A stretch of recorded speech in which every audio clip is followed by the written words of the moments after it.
منها بقدر ما تهتز السماء.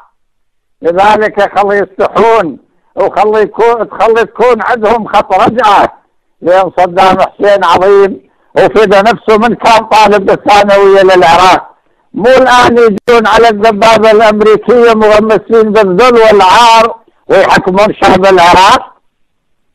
من اللي يوقف لما كان صدام وأنا معارض 23 سنة ومعارض وقلت مات 100 يتمنى كل عظيم خاف منه. أولا أنا أشكرك على هذه المقولة حسن، أشكرك على هذه المقولة، لكن صدام حي. هذه المقولة تنطبق على ميخائيل الله يرحمه اللي يفتخر به العراق ويفتخر به البعث. صدام حسين ما يتجرأ خائن وعميل وقرد من قردة الاحتلال أن يمد إيده على شعبته.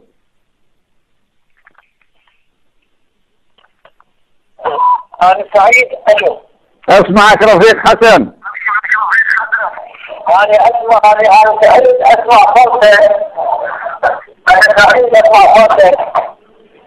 وسعادتي لا توصف، وأنا أستمع لهذه الكلمات اللي تخرج من القلب وتبذل صدر الإنسان الغيور على شعبه وعلى وطنه.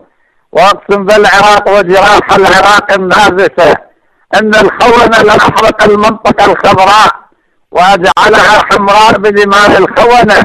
ومن هذا اليوم سوف تنطلق طلائع التحرير من أجل صيانة المبادئ وصيانة أرض الماجدة العراقية التي استبيحت في ظل حزب الدعوة العميل والإكراد الخونة. سأضغي لك باهتمام بالغ والرنة ذات الرنة. عيب عليك هذه المقولة رفيق حسن، كل ما أقترب منك تبتعد مني. أقول لك أقسم بالله وبالعراق إنه هذا الفيلم المخزي اللي يظهروا الخونة ما هو صدام حسين وهدله، هذا رفيق ميخائيل الله يرحمه. وسوف تثبت الأيام إنه صدام حسين قائد عظيم لأمة عظيمة، وسوف يخرج خروج الأبطال ومع الضباط الأشاوس والنشامة ممن لا يرتضي لهؤلاء الخونة أن يكونوا بالقيادة مكان القيادة العامة للقوات المسلحة أو القيادة السياسية. نعم.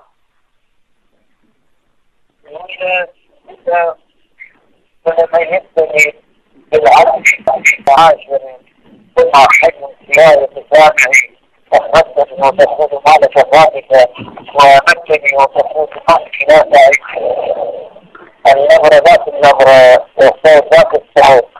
وأنا كنت حاضر ويا رفاق منهم حتى البعض كان خصم محلي. يعني الآن خصم أمريكا، خصم إيران وأمريكا. أحسنت رفيق حسن، حتى تعرف الفرق الشاسع بين من يدعي العروبة ويدعي حماية شرف العراق وبين من يتاجر بحرائر العراق. لذلك أنا أطمئنك ومن خلالك إلى كل المؤمنين بالعراق وكل المؤمنين بالبعث العظيم المتجدد، إننا قادمون وسوف نغسل الدمع عن وجه العراق العظيم، وليذهب الخونة والعملاء إلى جحيم نار جهنم غير مأسوف عليهم، ولسوف نحاسب الخونة على ما اقترفته أيديهم بحق حرائر العراق وبحق أموال العراق. إن شاء الله سيكون كل شيء.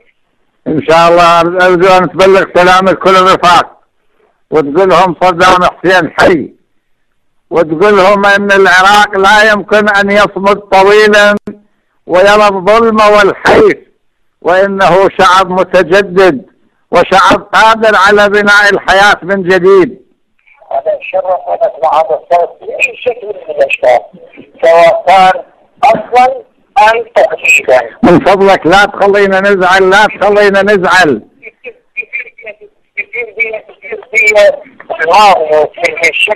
انت لا تخلينا نزعل عليك. الماضي والشجن هو الماضي والشجن المبني على اساس علمي رصين وعلى اساس متكافئ، وانت شفت رجال البعث وشفت همة رجال البعث وشفت الوثائق الحقيقية وشفت الهمة العالية بالتصنيع العسكري وشلون قدروا الويلات ان يحطمون انف امريكا المحتلة.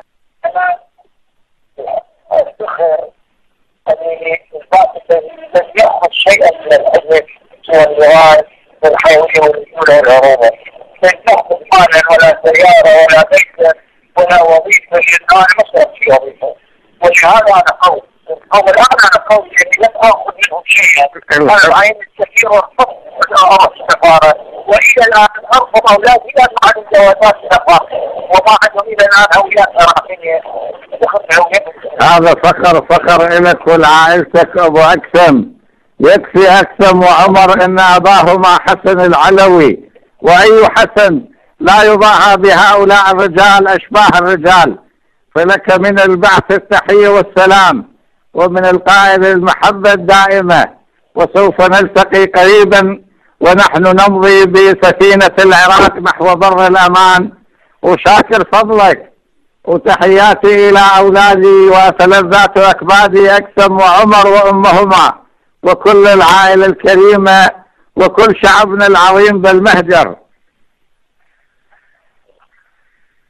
أنا أنزاقي عائد مقيم على العائد كالبيضان وعليك من خارج واسري.